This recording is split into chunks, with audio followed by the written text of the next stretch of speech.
Okay, so this week we will be talking about streaming algorithms for these two lectures, and we will see that there are some strong connections between streaming algorithms for graphs and dynamic graph algorithms. So, how many of you here are familiar with the streaming algorithm model for graph problems? Okay, so let me just start by describing the model. So, in streaming algorithms, the main constraint is the space. You cannot store the entire graph in your main memory, and the set of edges in the graph are revealed to you one after another. This is very similar to dynamic graph algorithms. So, you are getting a stream of edges in the graph,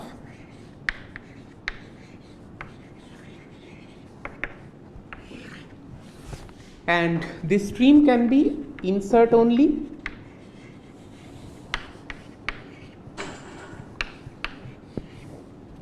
or insert delete.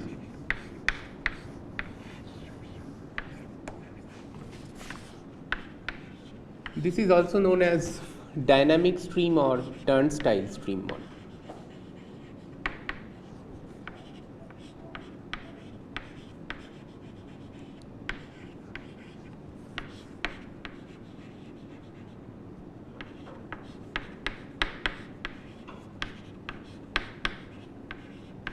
Just a technical term. Now, from the dynamic algorithms perspective, this corresponds to an incremental setting. You only see edges being added to the graph. This corresponds to the fully dynamic setting. Okay. The second thing is, again, the node set of the graph is fixed, and you know this in advance. This is fixed, only the edges are changing. And the crucial thing is how much space you can use, and the typical constraint is that n is the number of nodes. You are allowed only, so this tilde means n polylog n space.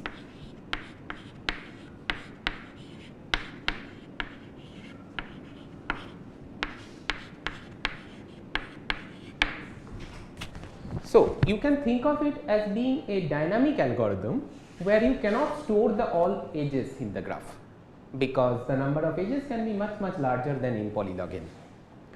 Now, where is this n polylog n requirement coming into picture? The high level idea is we want to have as little space as possible. Now, it has been shown that for almost all graph problems you cannot do much better if you are required to have sublinear in n space. I mean, you cannot solve the problem at all. So, there are some strong lower bounds. So, this is the accepted threshold for space. And the final thing is the number of passes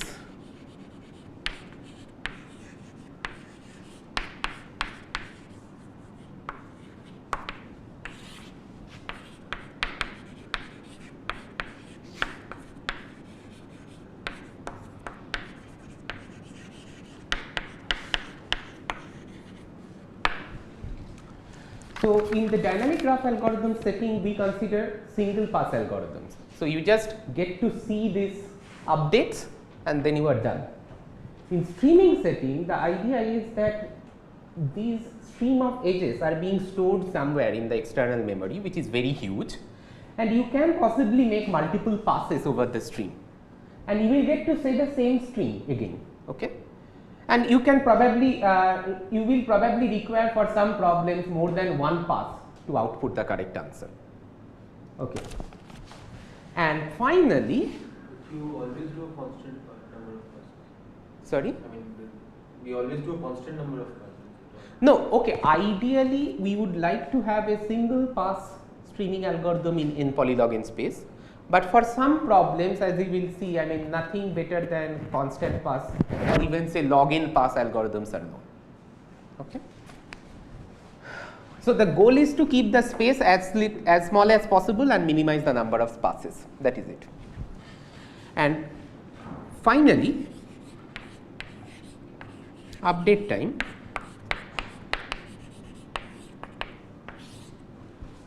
So in dynamic algorithms, we care about update times, right? We need fast, very fast update times. Here, the update time is not that much of a requirement.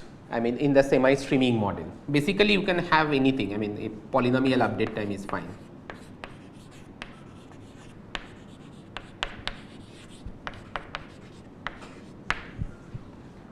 So, for example, suppose you consider the spanning tree problem or say spanning forest problem, or you want to just decide whether the graph is connected or not. The problem will be, you get to see this stream of edges, you only have this much space, and after processing the entire stream of edges, you just output yes or no, whether the graph is connected or not. You don't care about the update time. Clear? So let's just now go through some quick exercises.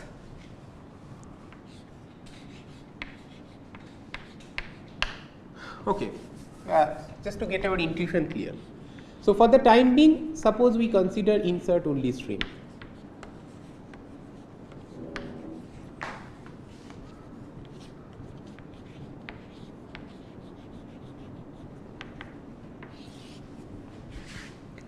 Okay, problem 1, maximum matching.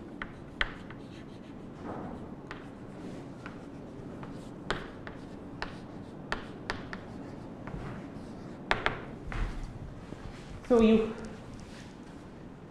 get to see the edges one after another, and at the end of the stream, after one or multiple passes, you have to output an approximation to the value of the maximum cardinality matching in the graph that you have seen so far.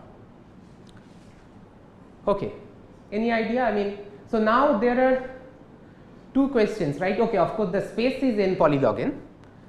You have to optimize the approximation ratio that you can give as your final answer and the number of passes. So what is the best thing that comes to your mind for this problem? It's a simple exercise.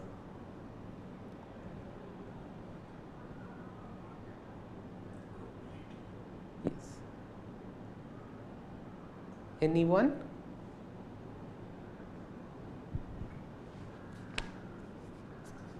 I'll just pause for a couple of minutes so that you will get a feel for the problem, I mean the setting, if you just come up with the answer yourself.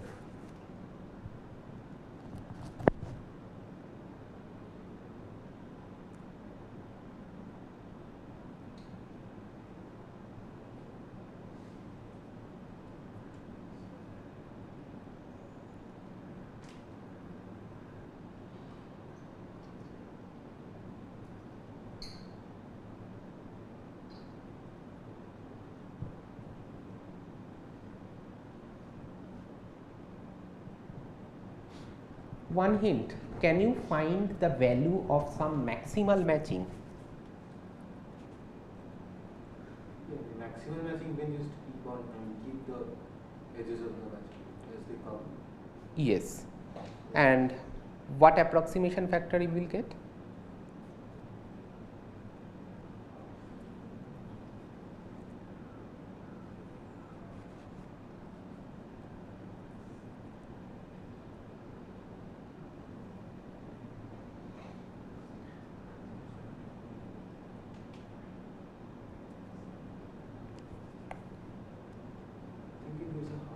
Yes, exactly. So the first, just recall this theorem. The theorem is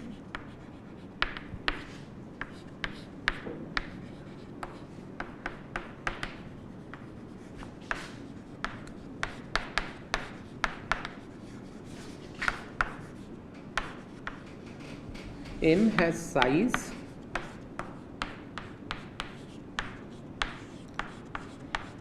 where opt is the value of the maximum cardinality matching.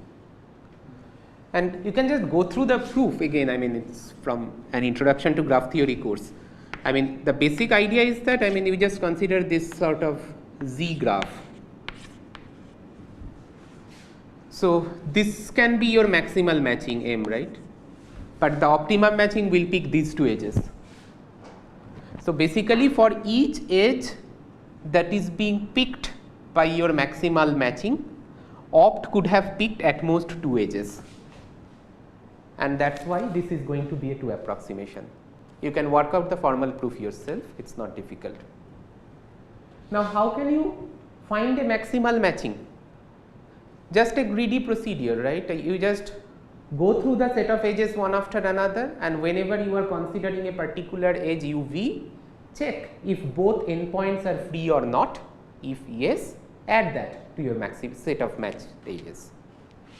And can't you just do this in the streaming setting? I mean, it is an insert only stream, right? You are just getting the set of edges in an arbitrary order.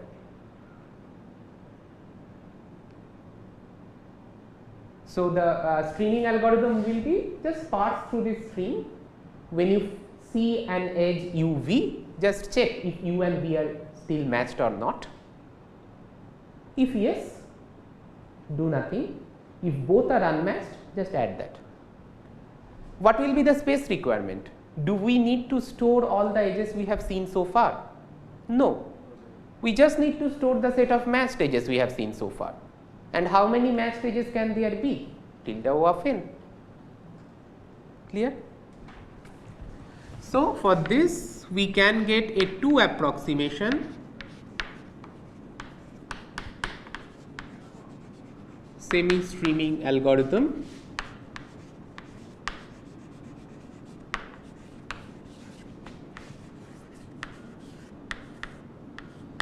in one pass.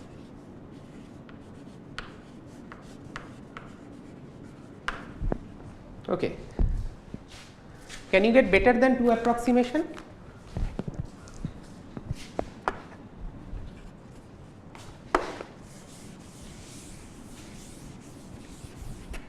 Nothing is known. It is going to be a significant result if somebody comes up with some 2 minus epsilon approximation in one pass. It will be quite a huge result in this area. Okay.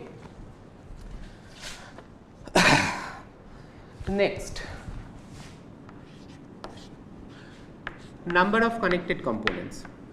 What if you are allowed multiple passes? Then of course you can get. So, if you just look at this, what is it called? Mikali-Vazirani algorithm, I mean in each pass it just eliminates augmenting paths of a certain length.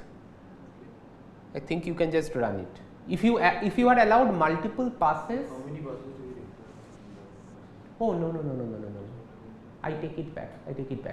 I think the best known result till now is in log n many passes, fix a parameter epsilon, in log n over epsilon squared or something many passes, you can get 1 minus epsilon 1 plus epsilon approximation for bipartite graphs and for general graphs as well. Yes, but you will need log n many passes. I mean nothing is known even for a constant number of passes. So what do you mean by passes? Like I see an edge which come that many number of times? No, the number of passes means the stream is well defined. The stream is a sequence of edges. You are just allowed to go through that sequence multiple times. So basically you can look back. The problem is that when you are in the middle of a stream, you have not stored the information that you have seen before. You cannot store all the information.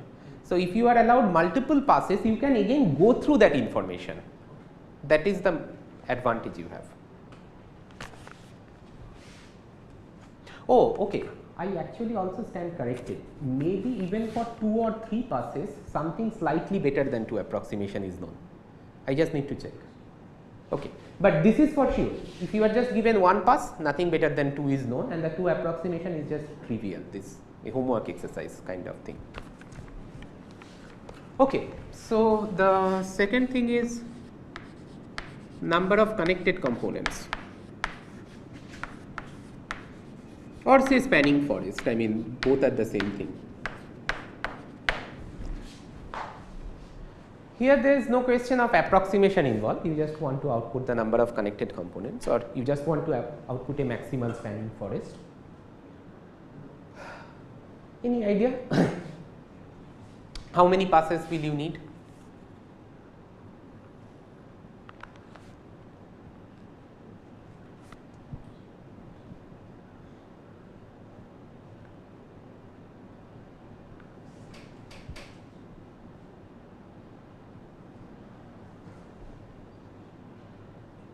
useful kind of a thing, we'll just need to store n edges and this. So whenever you have an edge, you put an edge only if it doesn't form a cycle. Yes. So in the insert only stream, yes. So basically you are just storing what will you do? So you are just storing the connected components, just the nodes, or you can also store a spanning forest in these connected components that you have seen so far.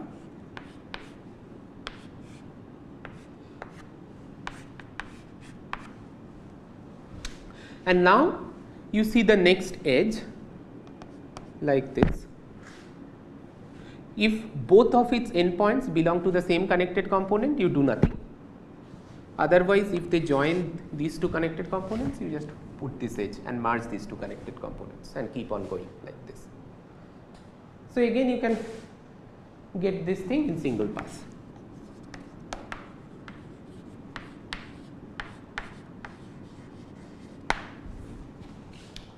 Okay, so with this basic background, let us now go to dynamic stream.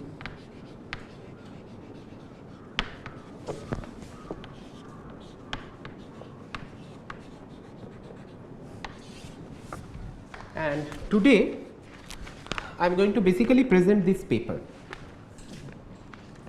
It's called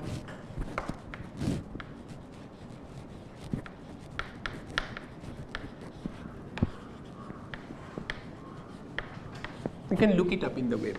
Analyzing graph structure.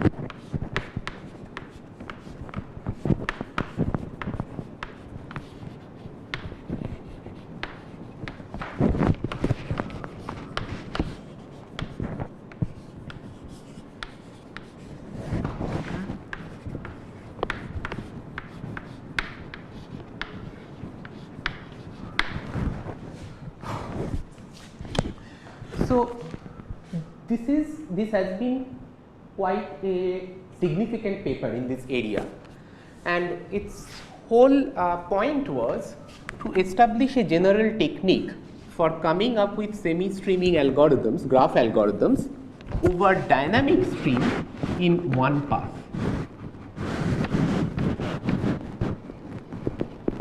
This was the main idea.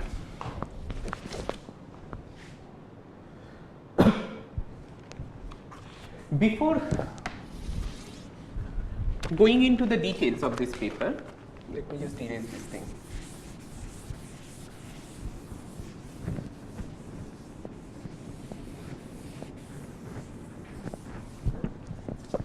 Let me ask this question. Consider the main primitive is, can you maintain a randomly chosen element from a set of elements that you are seeing as a stream using very little space? Before going into the full details, let us consider a simpler setting again. Suppose the stream is insert only.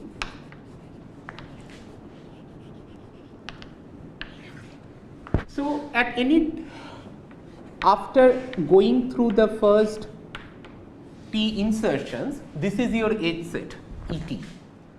And now suppose I tell you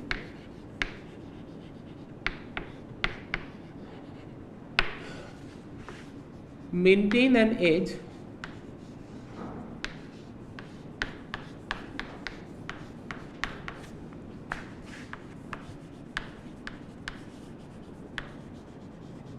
chosen uniformly at random.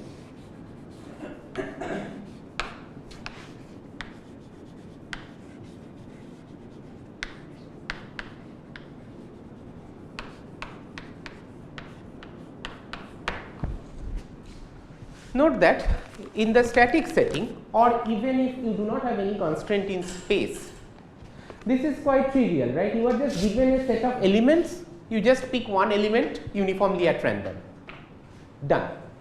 But now the question is, you cannot store this entire set. Okay.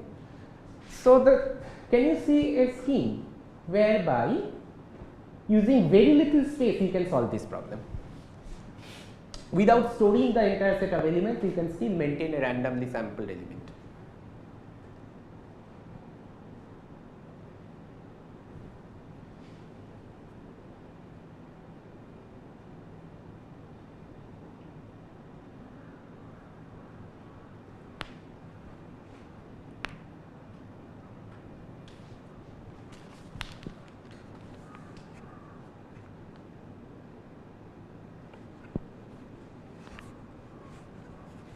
I will also give you a hint. You only need to store one element. Just by storing one element, you can solve this problem.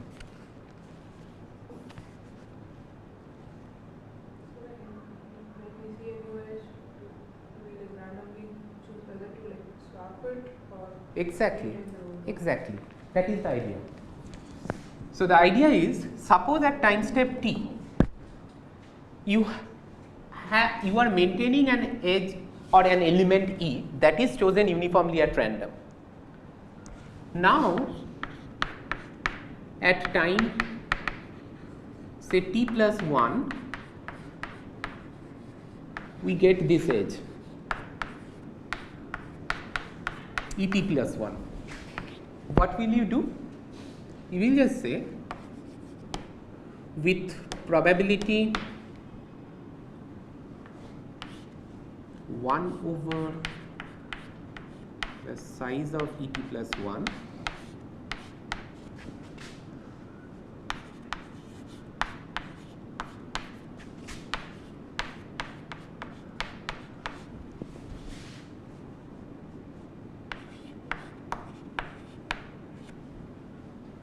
else you don't change your sample.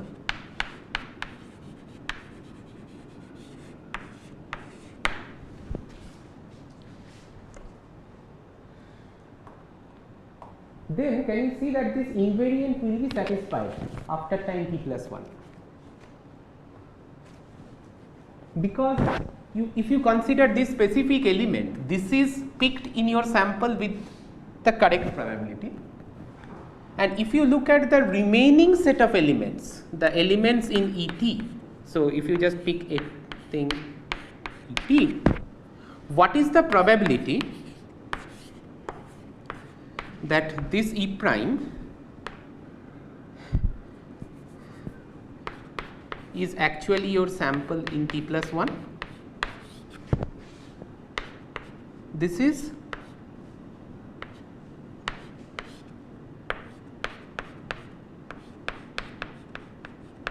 with this much probability you did not change the sample times probability that E prime is part of, sorry, yes, that E prime is equal to Et.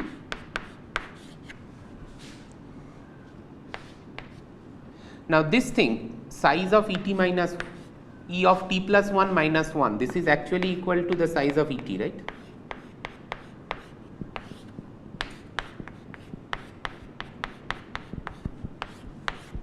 And what is this probability? By induction hypothesis, this is also Et.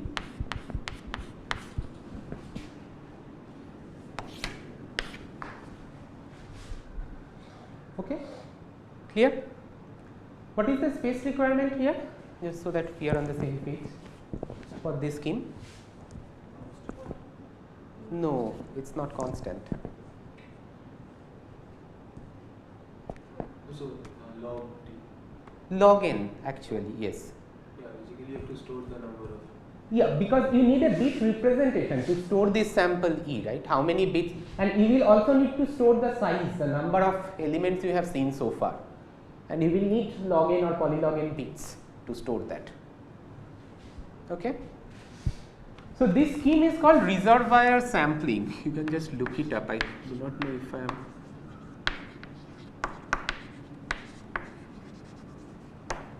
Okay. So it does actually give you a uniform sample using polylog n space, but only in insert only string. The point is, can you do this in a dynamic stream?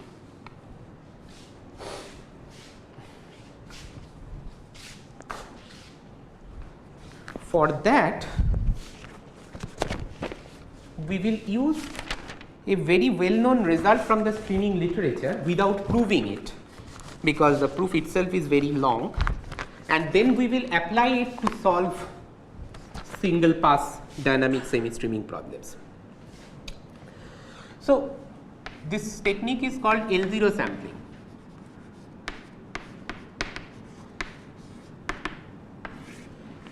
I am now going to define a more general framework.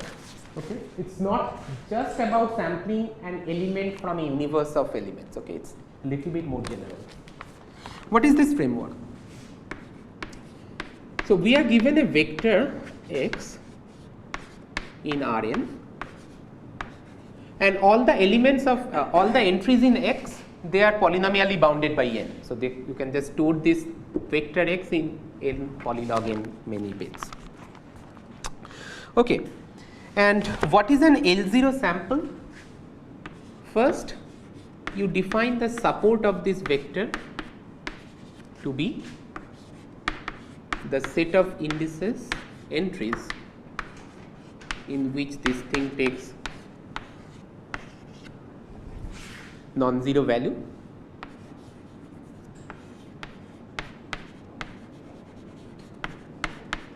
So in L0 sampling,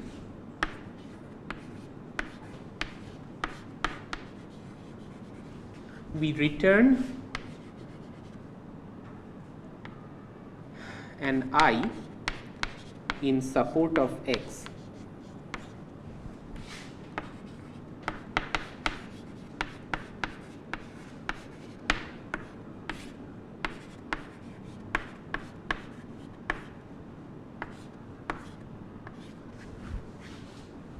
Okay. So basically you are doing a uniform sampling over the set of entries that are taking non-zero values. And why is this called an L0 sample? Because this is the L0 norm. This support of x is the L0 norm for this vector. So that's why it's a technical term. Now you can think of a dynamic stream of updates. Okay. So consider this stream of updates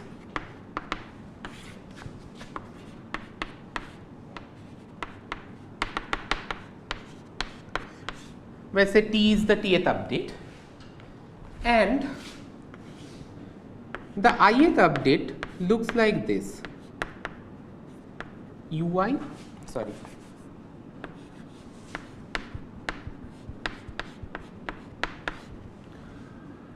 What does this say? Just one second. So ui is an index in n, and delta I is the change you want to make in that index. So what does this tell us? It says that you have to set xj equal to xj plus delta I, where so basically look at the entry this is pointing to, just increment the value of this entry by delta I. This is the stream of updates, and this delta I can be positive or negative. Okay. Now the question is, in this dynamic stream, can you maintain an L0 sample using polylog n space? Okay. Is the problem clear? I understood the first thing, but I did not understand what you are trying to. Yeah, this I a little bit. Okay. So this vector x is changing due to this stream of updates, and each update asks you to change one entry of the vector. So this is the jth entry of the vector by delta I. So, is the problem clear? What the problem is? You are just given a vector. What is UI? UI is an index in N. Yes, which is to be changed. So, basically, I mean pictorially it's like this. This is your vector x, okay? It has many entries. One update in the streams tells you that okay, just pick this jth entry and increment this value by delta I. This is the ith update. And you cannot store the entire vector because that will require n polylog n space. Recall that in this sampling, in this reservoir sampling, we could sample using just polylog n space, right? I am asking you to do the same thing in this setting. Okay.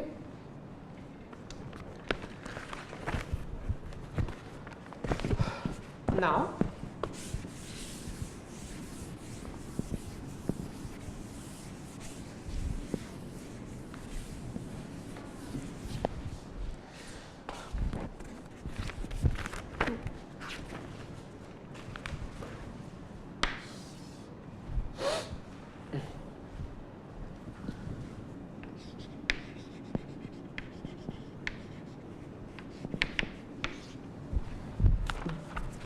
this is a well-known lemma. So, fix an error parameter delta.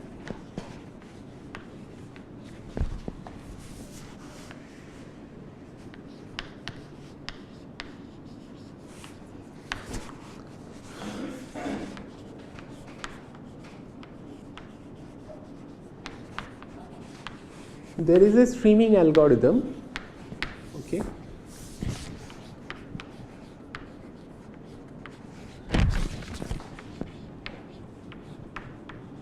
that returns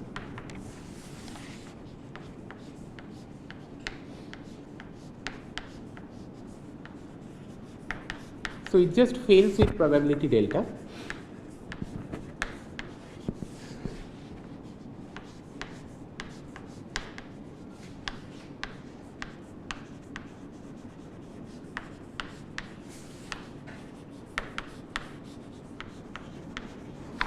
With the remaining probability, it just returns an L0 sample as per this definition, and 3 requires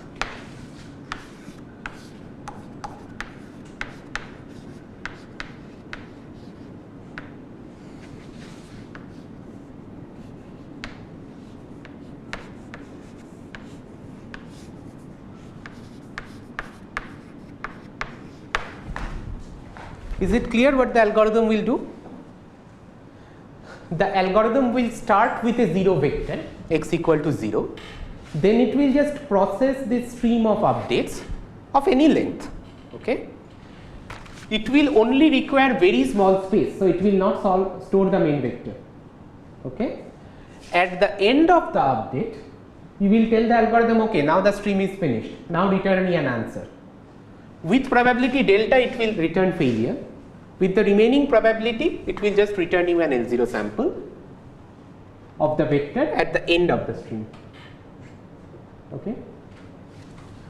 So, first note that the space requirement is polylog in 1 over delta, okay. So, the significance is that you can just pick any large constant c and set c to be delta to be 1 over n to the power c. Then what will mean?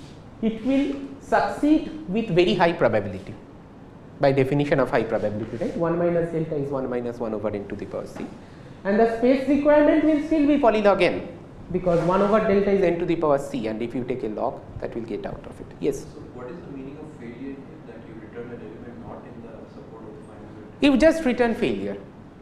I mean, that is arbitrary, right? That is just convention. I mean, the algorithm will tell you, I mean, it's not that you do not know that it has not returned something, or whether it has returned correct answer or wrong answer or anything.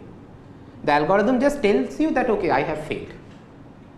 And when the algorithm tells you that I have succeeded, you know that it has succeeded. But there's one thing, right?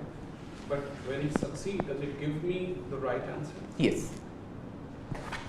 It actually gives you this L0 sample, so it just gives you exactly the correct answer. Okay.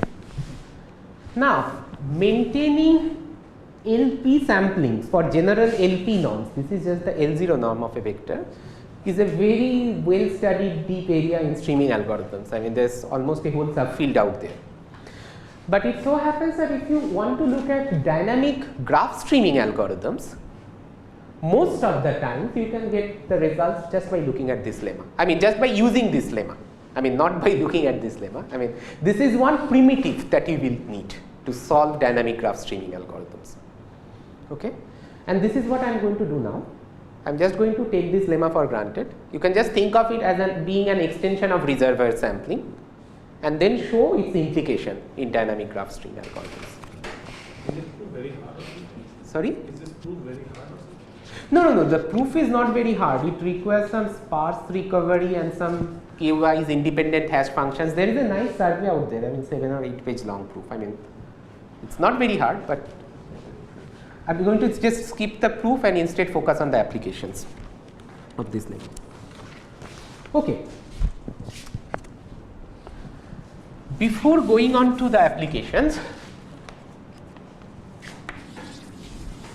let me elaborate on this lemma a little bit longer. Because this lemma not only solves this problem, it gives you something more. Okay, and that is very useful. It gives you a linear sketch. This is a technical term. What does linear sketch mean? Okay. So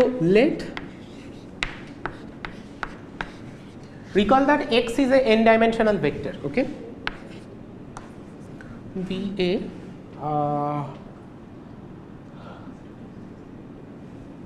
Q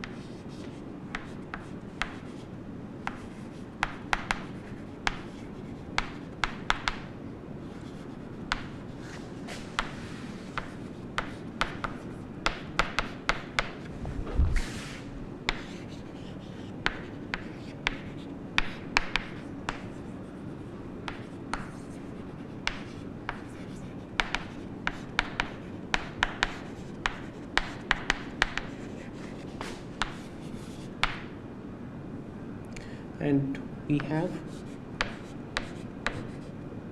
Q is basically polylog n actually. Okay, let me just write it down.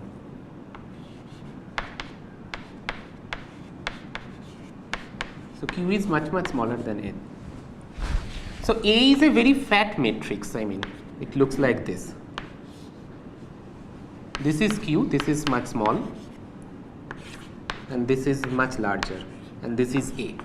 And this is the random matrix. So just look at the collection of all possible matrices, and according to a distribution you picked A. Okay. Now what is X? X is an n-dimensional vector. So this is X. Okay. Look at this product. How will Ax look like? It will be a q-dimensional quantity, right? Sorry. Ax will look like this. This is q. This is just a linear transformation, and we call this quantity, this vector that we get, the sketch S A of x. S stands for sketch, A stands for the matrix by which you got this sketch.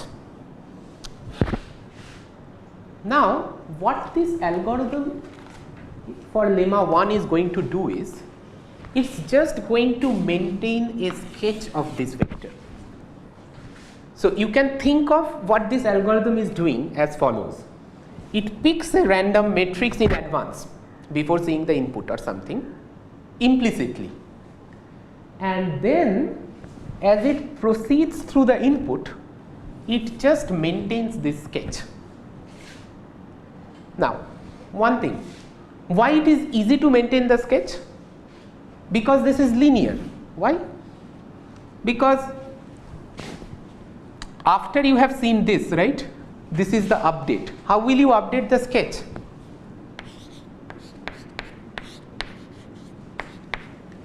So let this update be delta x. Okay, how can I say this thing?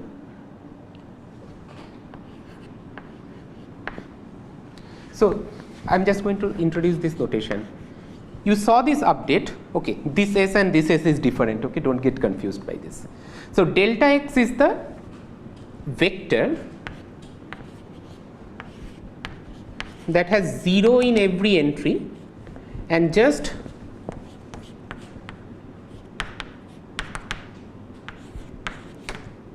in the jth entry. So this is the jth entry. It has this delta I. This is the change in x that this updates asks you to perform. After this change, what will be your sketch?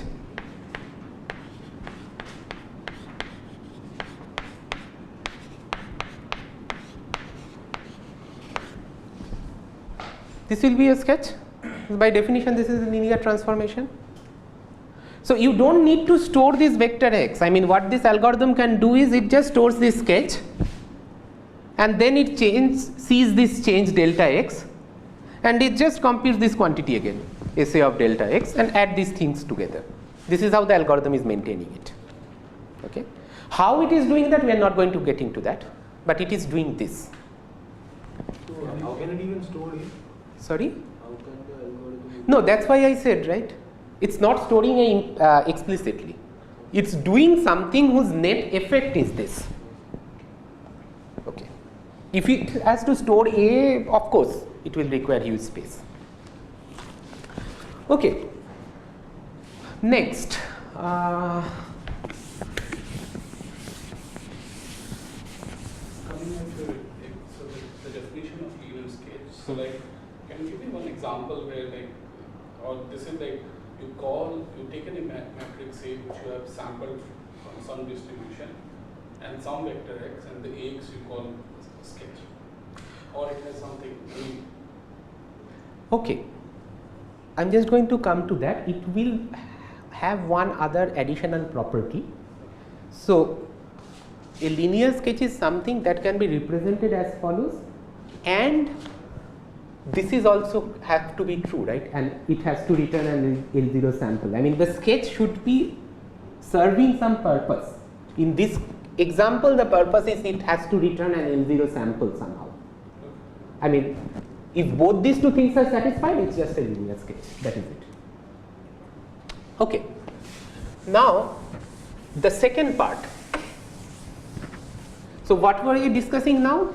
The algorithm that gives you lemma 1, what it is doing. It consists of two parts. Part 1 is maintaining this sketch. And here it succeeds all the time. There is no failure probability involved. Okay? You forget about delta. If you just ask him to maintain this sketch, it will do that all the time. The second part is called a recovery algorithm.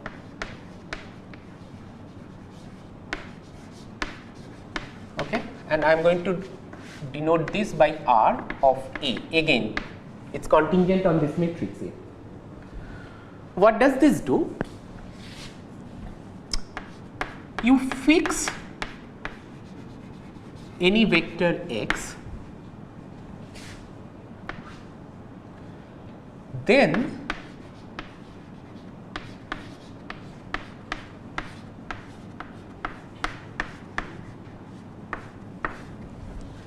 if you give this sketch as an input to the recovery procedure, it will return an L0 sample with probability 1 minus delta.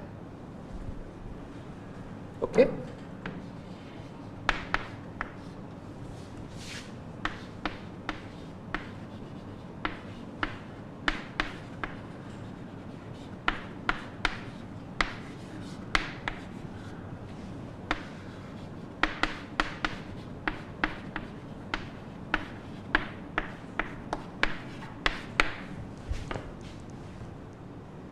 Is it clear?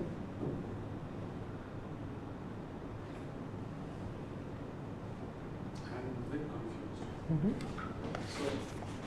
I get what you're trying to tell with lemma, but how these two things are related? Because now you say that you have something called a recovery algorithm, which for any x, it takes some s of x and it returns me something. Yes. Now, what I'm not, so you said that your algorithm will always be correct with respect to linear sketch, but linear sketch of what? Oh, no. I'm just saying that this error probability delta does not appear in this part of the algorithm. So, what is what I'm saying, that what algorithm are you talking about? Okay. Suppose there is an algorithm which gives you these three properties. Okay. All I am saying is this algorithm consists of two subroutines. Subroutine 1 maintains this linear sketch. Linear sketch of what? X. For a stream? Yes, of the stream. Okay. Of SA of X. This is subroutine 1 that maintains this SA of X. Subroutine 2 is invoked at the end of the stream. Okay. And this recovery procedure takes this sketch that has been maintained and outputs with probability 1 minus delta an L0 sample of X. Is this clear?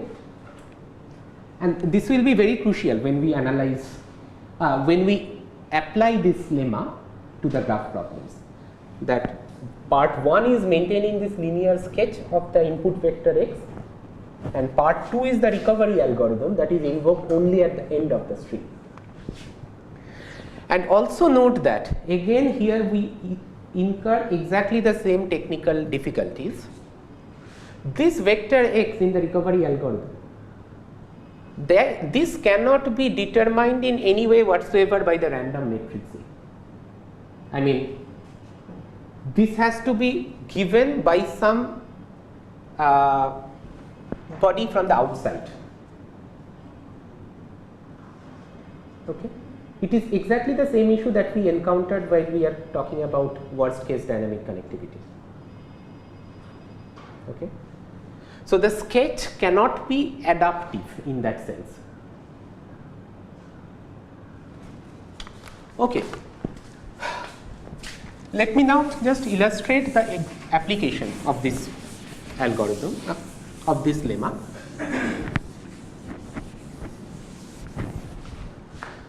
By solving the cut set problem. This is the thing that we discussed during the worst case connectivity class as well.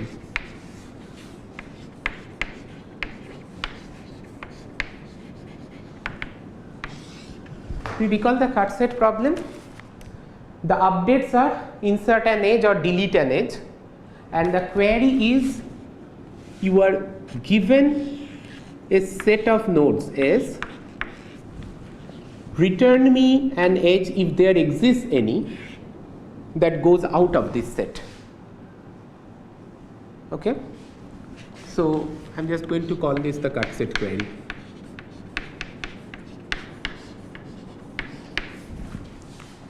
Okay. So, now consider the following streaming problem. This is the streaming setting.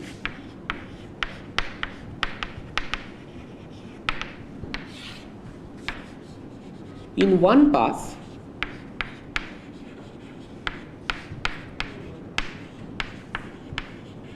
process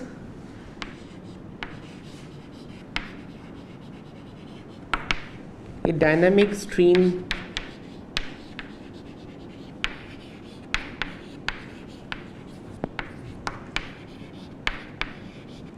of edge updates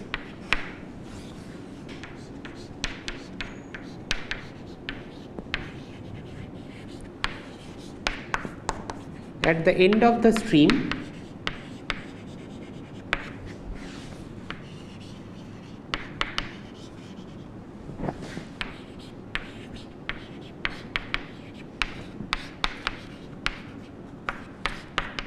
Design a data structure in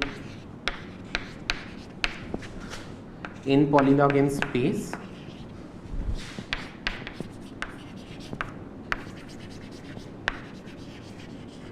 that answers the cut set query.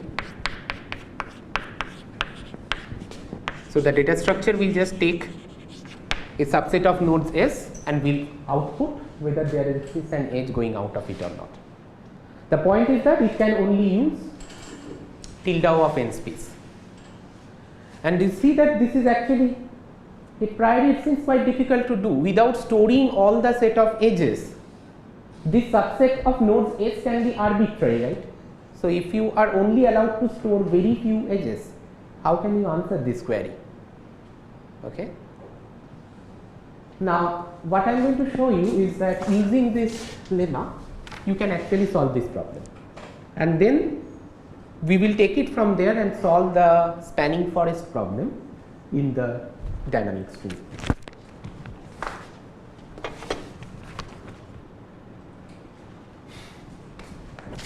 Okay. I am going to erase that part. I will just keep this notation. This is the recovery procedure.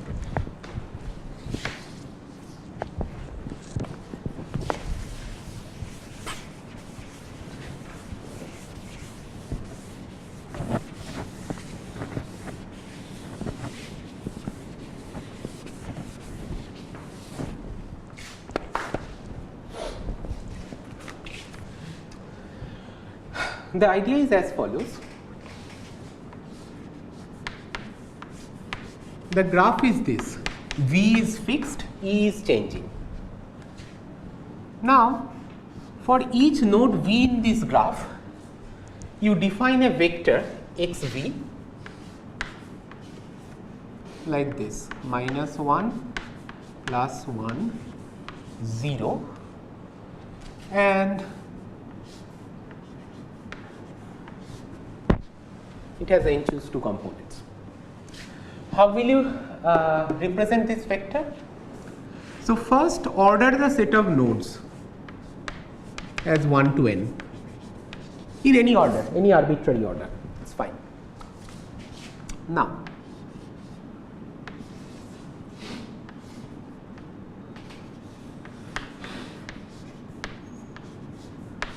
this is the entry of this vector corresponding to this unordered pair of nodes ij. How will you set this entry?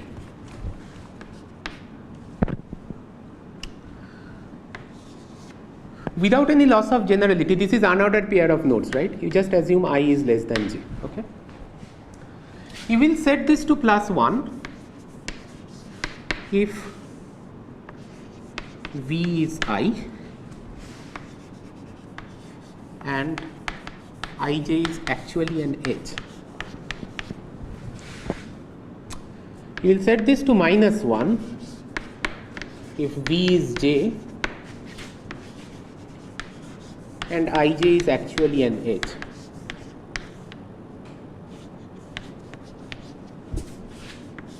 In every other situation, you will set this to be 0. Now, to solve the cut set problem,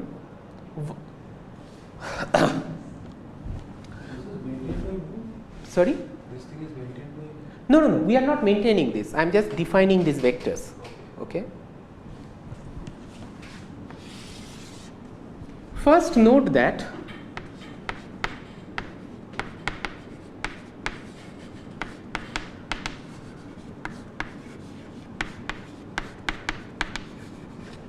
suppose an insertion or deletion takes place in the edge set E. How many changes do you need to make in these vectors?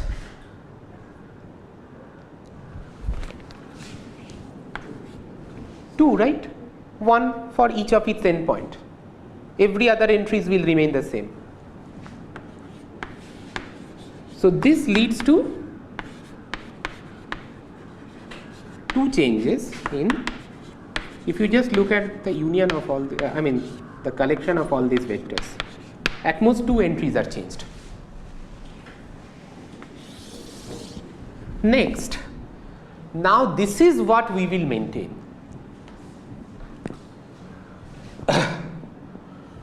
we will maintain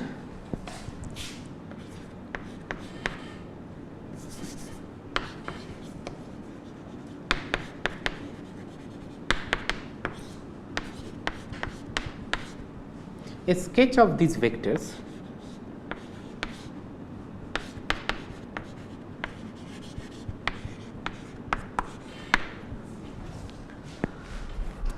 and here note that this A is the same for all the vectors.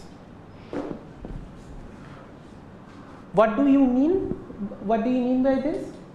Just look at this subroutine of linear sketch. What did I say? It just picks a random matrix A, then just maintains this SA of x, as if you are just running n copies of this subroutine using exactly the same matrix, using exactly the same random bits. Clear? So after each insertion deletion in E, you just call two of these subroutines. We cannot store it, right? No, we cannot store it, but this subroutine is just doing this implicitly, right? We can't even store the random bits. How do we know that each time the A will be same? Choosing No, any from this- no, not each. You are not choosing each A each time. Okay, you can think of this subroutine as follows. It just takes as input some random bits, and that predetermines which matrix A it's going to choose implicitly, and this determines these things that it is going to maintain. You just run n copies of this procedure using the same initial random bits.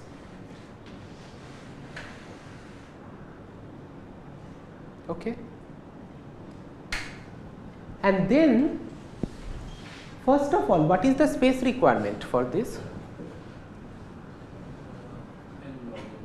N polylog n, right? Because you are just maintaining this linear sketch for all v, and for each v, what is the dimension of this vector? This is at most n square, right? Here the vector dimension was n in this lemma. Here it's n square, but the space requirement will be polylog of n square, which is also polylog n. So the space requirement is total space needed is still n polylog n. And now how do you answer the cut set query? So you have processed the stream. At the end of the stream, what you have is just these sketches for each of these nodes. From this, how will you process this cut set query?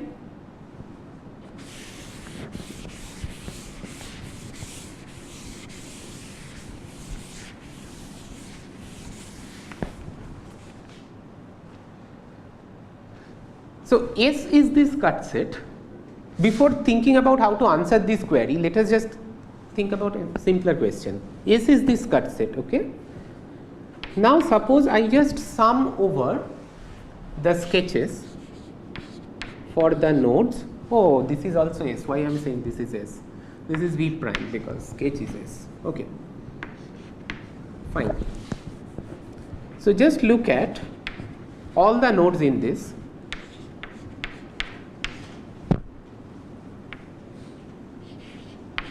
Sum over the sketches, okay? By linearity, this is going to be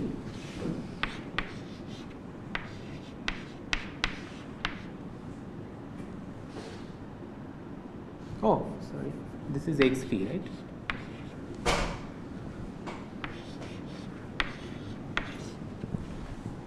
Now what is this vector xv?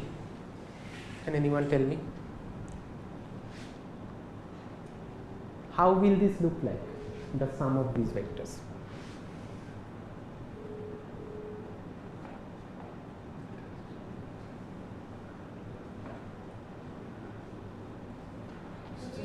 Mm-hmm. The cartridges will have non-zero. Exactly. it's exactly the same idea from the worst case dynamic connectivity algorithm. So this vector will have one entry for each edge. And now if you look at the entry for an edge that is within this set V prime, it will cancel out because this guy has, say, something u and u prime, okay. When you are looking at xu, this edge will have entry +1 or something. For u prime, this edge will have entry -1. You are adding them, they cancel out. And and for this edge, it will not cancel out. It will remain +1 or -1. And for every other edge, what will be the other edge? The other edges are here, right? They are not counted at all. They will have 0 entry. I mean, their entries will be 0 for all these vectors. So this vector has a non-zero entry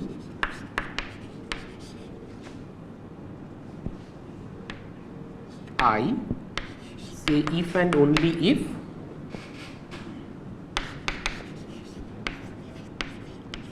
the corresponding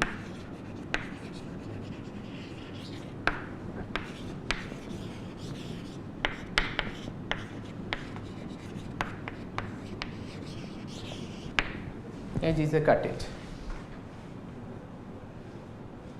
Now what will you do? Anyone? Yes, exactly. Now you just call recovery on this vector.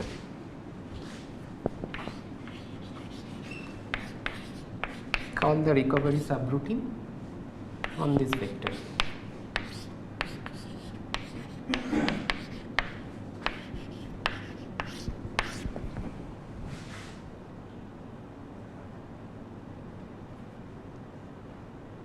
Now, looking back, if this thing was not clear to you, you see why I was insisting that this matrix A has to be the same for every node V. Because if this linear transformation was not the same, you could not apply this linearity here. I mean, if each of these V was doing this linear sketch using some different matrix, AV, this equation will not hold. Okay. So the idea is that you are just running exactly the same copy of this subroutine with exactly the same random bits, and each copy is running on a different node. And then, although you do not know this cut set V prime in advance, this is just a query to your data structure. When the query comes, you just add up those sketches and call recovery algorithm.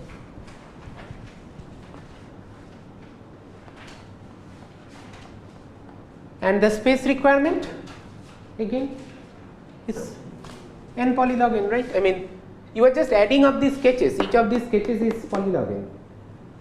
This is also n polylog n. So, and now you see the connection between this streaming algorithms and the dynamic algorithms. Well, solving worst case dynamic connectivity, we spent a great deal of time solving the cut set problem. And here you see that in the dynamic connectivity paper, remember, it came out in 2013, and this paper is from 2012. So there already existed a heavy hammer in the streaming algorithms which you could apply and solve the cut set problem, at least in this model. And you can also note exactly the similarity between the ideas for the worst case dynamic connectivity and here, as if only the cut edges survive, the remaining edges cancel out. Okay, now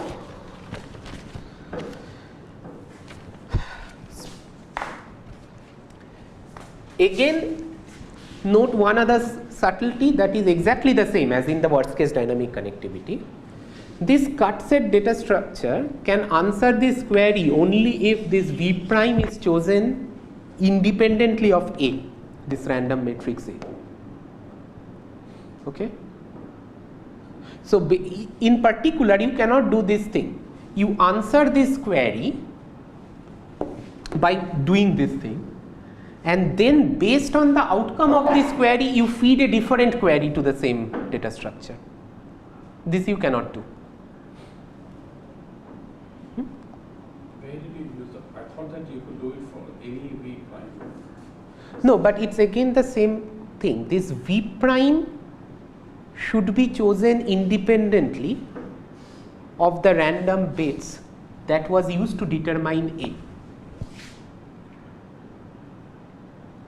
Because it's basically you are mapping something from a very high dimensional space Xn to a very low dimensional space. I get that, but I really didn't see where you are using. So I have some graph, some object, right? And you told me, right? And to me it looked like that once I have whatever I did, like independently, I did my recovery and all this, I have those numbers, right? So the catch is within the statement of the recovery algorithm. The recovery algorithm will work only if this X is chosen independently of A.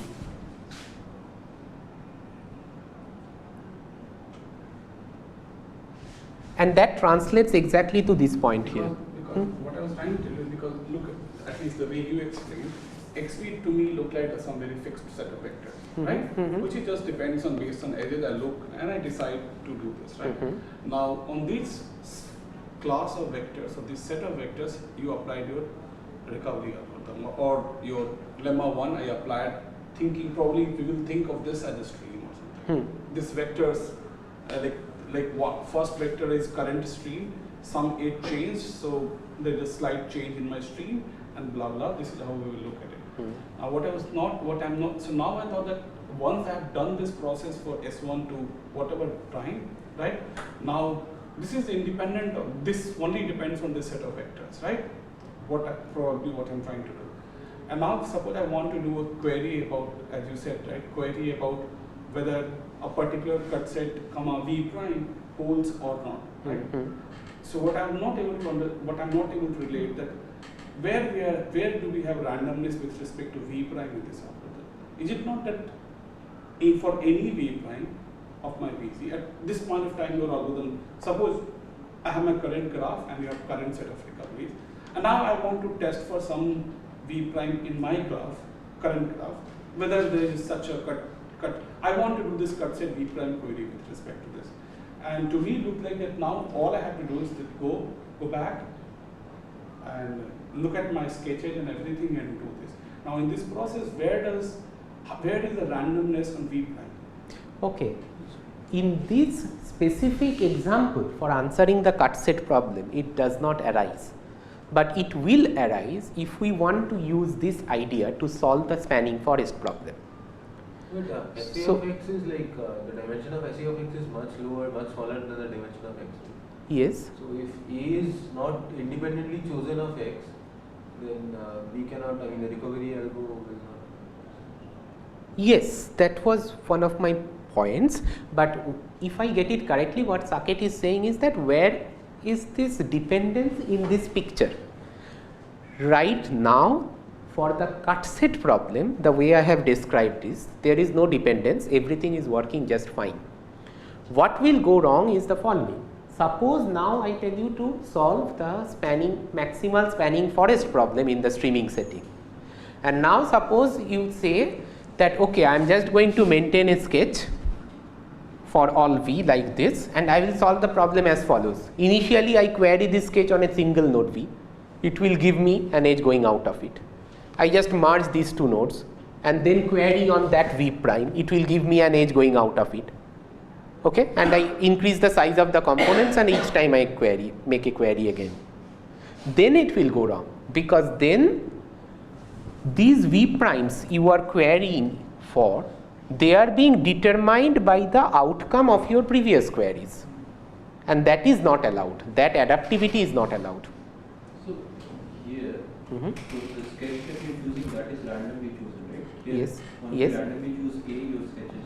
Yes. Then fixed. So the set of cut sets V prime for which it will fail is also fixed, right? Yes, but it will fail for many of those cut sets. So that is where the randomness comes. Yes. So in my opinion, the random, at least the way, so the algorithm which you are trying to explain, that is because maybe for some V prime this algorithm just doesn't work, right? Yes. Because it has some failure probability with delta. Yes. So that is, so for it to succeed to all this, all I need is that for each of the V prime which I am going to give you, This A is chosen independently of V prime. Exactly. Exactly. And one idea is that, as you just correctly pointed out, it's a mapping from a very high dimensional space to a very low dimensional space. So of course, if you just consider any fixed mapping, I mean, there will be lot of conflicts, right? Many of these vectors will be mapped into the same sketch. But if you just fix one vector and choose a linear transformation independently of that vector, I mean, with what happens if is there a way to do a deterministic sparse recovery of vectors? I don't know, but for this intuition, I think it will be not be possible. No, so if I keep multiple sketches, say, then does it work or does it? No. Okay. So the point is that this matrix A, can't you see the argument? I mean, it's not a formal argument. No, but that part I see. it has to be picked randomly. Yeah. Then, I mean, how will you de-randomize this process of, I mean, picking this A? Yeah, so let's say that I have a collection of matrices A, and if I store a sketch with respect to all of Oh, and then you have to argue about the size of the collection. I mean, how them, many? yeah, that is what I was asking. Number of such matrices should be something like n by polylog. Yes, in okay, I don't know. I mean, Because maybe we it have can. to match the dimension. Yes. One more thing I wanted to ask. Hmm? Here we just need to know that whether SA of x is SA of summation x power v. Mm-hmm. I mean, we want to know whether this summation x power v has a non-zero entry or not, Yes. and return a non-zero entry. So we don't need the full power of the recovery algorithm because. Yeah, exactly. That's a very good point. We don't need actually the L0 sampling part. We just need the part that it returns something in the support. But in the next lecture tomorrow, I will do something where you will not need the linear sketch part, but you will need the L0 sampling part. Okay. So depending on the applications, it will vary from application to application. Yes. Just a related question. So if I had some algorithm which will answer my cut set query correctly all the time, Hmm. so will I be able to reconstruct the entire graph, like all the edges of the graph? No. How? Because suppose just initially you just query cut set on a single node V. You got back this edge. So I can see that I sort of get a spanning tree kind of structure. Yes, but you will not reconstruct the entire graph, right? Maybe when you query the next time you get back the same edge. So then why is it clear that the size of this collection should be n by polylog or something? I mean, I'm not getting back all the information from my sketch. All I need is some n edges. Yes, but you were talking about making this thing deterministic by using multiple matrices A. All I am saying is that I could You have are A1, A2, A3, A4, A5, A100, and I will tell you that my algorithm is correct if it is correct with at least one of these. yes, but the number of those matrices, I mean, you cannot use say m such matrices. But I can Then use polylog and such. yes, you could use polylog in such matrices. That will And that work. may be sufficient. That I actually do not know. It may or may not. So I mean that was the question. Like he was saying that, I mean, at least. Oh, did you say that? Sorry. Then I got confused. My idea was that you need to bound the size of this collection of matrices. You cannot say that I am just going to use m or n square many such matrices No, and so one what of he them. said, which I Oh. also didn't get, is that he was doing some counting with if I am doing some mapping from x dimension to y dimension and y is smaller, then we need at least x by y to match some Oh, dimension. That's this what he is this what you said? So yeah, I mean, I thought was that to recover the number of matrices which I need, like deterministically, to recover the original matrix, Original vector. original vectors, Hmm. should be, but you know, we should, I don't know. Okay, I don't know why it should be that, but if we can just talk about it later on in the class. Okay, I mean, okay. So now for spanning forest. Oh, okay. So at a high level, what was the main idea of this paper? The main idea was that, okay, there exists this lemma in the streaming literature. In the graph streaming setting, we can construct these vectors, define these vectors in this very specific way, so that we could apply this lemma. I mean, the trick was in defining these vectors like this, so that everything other than the cut edges cancel out. Okay. Next. So on that thing, I just think of one thing. So suppose I can get away with less than n over q such matrices. Less than N over q such matrices. n over q such matrices. Okay.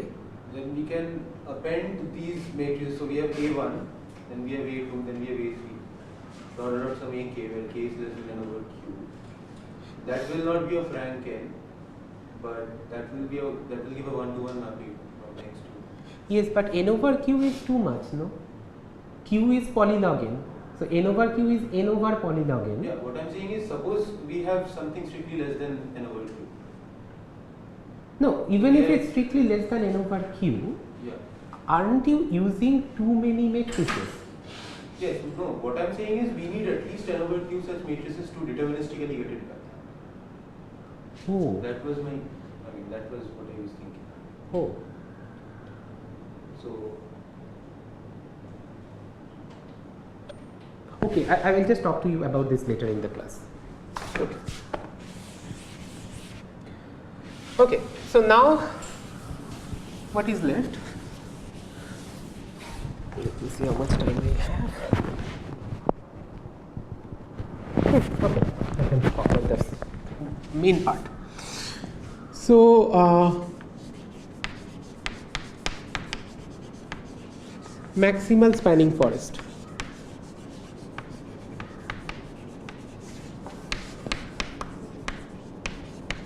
How will you use these ideas to return a maximal spanning forest? The idea is, again, go back to dynamic connectivity and use Borukka's algorithm because of the same issue that what I just now mentioned. I mean, the first attempt would be you just maintain these sketches, one for each node, and then you just query these sketches adaptively. I mean, you just start with a singleton node, make this cut set query, it will give you an edge. Merge these two things, then make another cut set query, it will give you an edge going outside, right? Then merge this thing, query again, it will give you another edge going outside. But the problem will be exactly the same as in the dynamic connectivity, because your queries are being determined by the outcomes of the previous queries, and this is not allowed. And you circumvent this difficulty by using exactly the same ideas as that of Borukka's algorithm. So what is Borukka's algorithm for constructing a spanning forest? If you recall, it just works in log n levels. In level 1, each, okay, say this is level 0, this is L0, okay, k equal to 0. This is level k. In level k, what will happen? Each node just picks an arbitrary edge incident to it. Say this guy picks this edge, this guy picks this edge, this guy probably picks the same edge here again, and so on. Okay, and you get these components. Then you go to the next level. So these are the components in the next level, okay? The same components. And now from each component you pick one edge arbitrarily going out of it. Something like this, and you merge all these things. So when you go to k equal to 2, all these three things got merged and now it's a super component. And you go on doing this for log n levels, and in the top you will get the entire spanning forest. Why? because in each level the number of connected components is decreasing by at least a constant factor. Now, what do you do to maintain the maximal to get the maximal spanning forest in streaming setting? For each of these layers, so this layer will go up to L, where L is order of log n.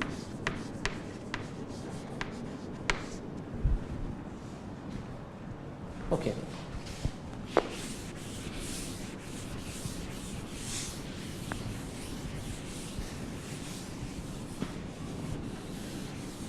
You just do this.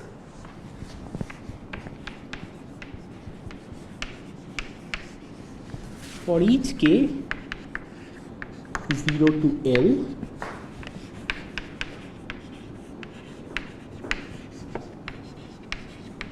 for each node V in V,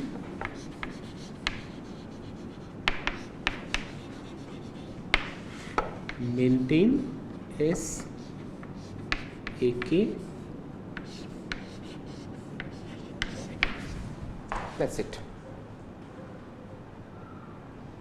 So for each layer you have picked one random matrix and you just maintain the linear sketches with respect to that random matrix for all the nodes.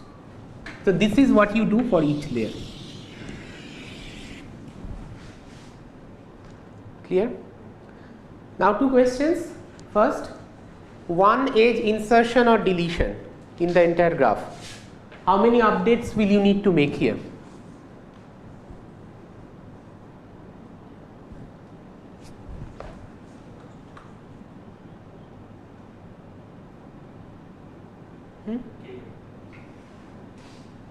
No.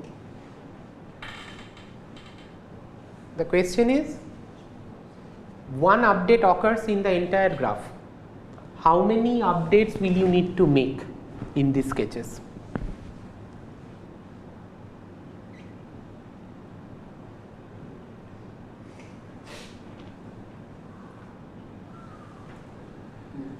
Hmm? 2L. It's 2L, right? Yes. So one update in E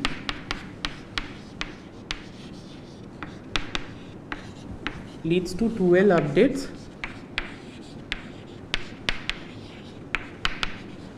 in the sketches. Why? Because you need to go to each layer, and in each layer you need to update the sketches at both of these endpoints. So this is 2L. At the end of the stream, you are just left with these sketches. Then what will you do?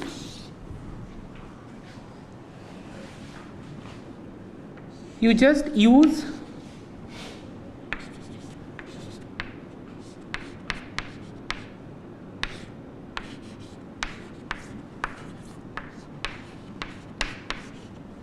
the sketches corresponding to this matrix AK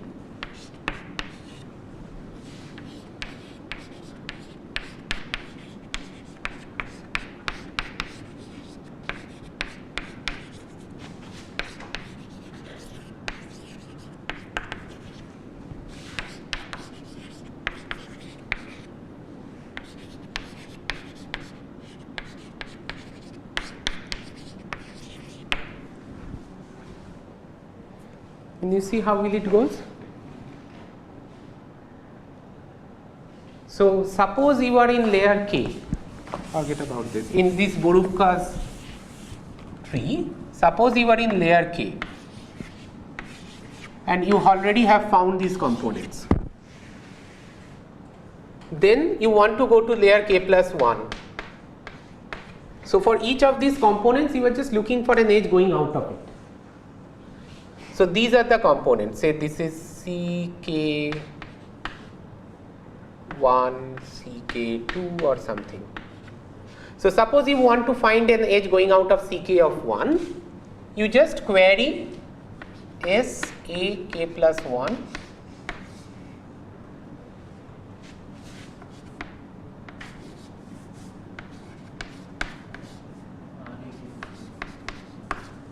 1 second. Yes. You just query, make this query, right? And you will get one edge going out of it. And what is the point of all this thing? The point is that this query that you are making, this input to the recovery algorithm. So you are just going to query this, right? Recover. The question is the input to this recovery algorithm. This is being determined by the layers k and below. So this is being determined by the matrices ak and below. So they are completely independent of ak plus 1.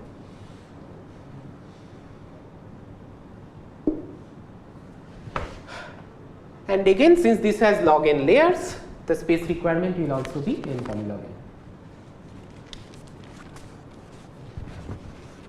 So this, the paper that I presented, it was the first paper that introduced this idea. And in the past 2 or 3 years, there has been multiple problems that has been solved using this approach. So you can just think of it as a general technique.